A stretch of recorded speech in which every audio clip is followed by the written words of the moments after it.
day everyone, I'm Daisy Pontanosa and this is my favorite invention. Sewing machine is a machine which is used to sew two or more pieces of fabrics together.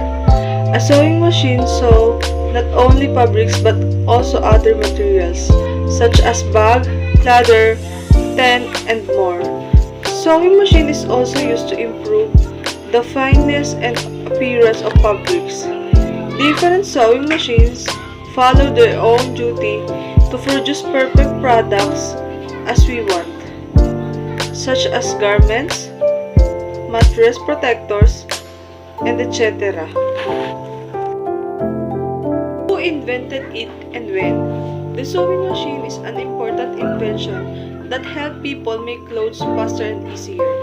Before the sewing machine, people had to sew everything by hand, which took a long time and required much effort.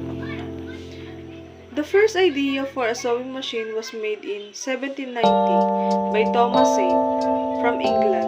However, this machine was not widely used and did not become popular. Many years later, inventors continued to improve the idea. In 1846, Elias Howe from the United States invented the first practical sewing machine. His machine could sew using a strong stitch and work well. This invention showed that sewing machine could be done by machine instead of by hand.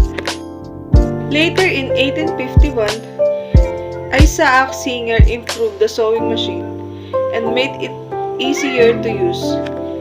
He also helped make sewing machines popular in homes and factories. What problem did it solve? The sewing machine solved the problems of time-consuming, tiring hand sewing, and helped make clothing more affordable and available to everyone.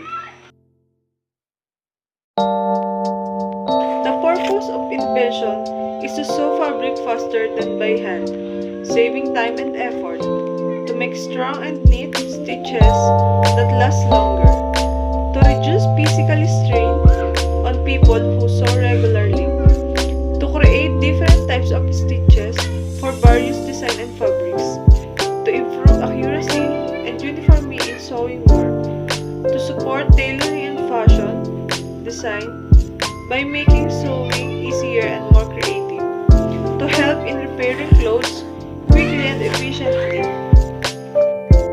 How does it affect society today?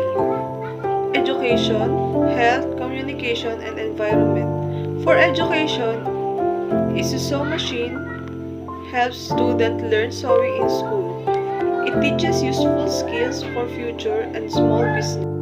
And for health, it helps make clean clothes, uniforms, and masks. It also makes sewing easier and less tiring for the hands. For communication, clothes made with sewing machine show schools, work, and culture. Uniform and design help show identity. Last, for the environment, it helps repair old clothes instead of throwing them away. This reduces waste and helps protect the environment.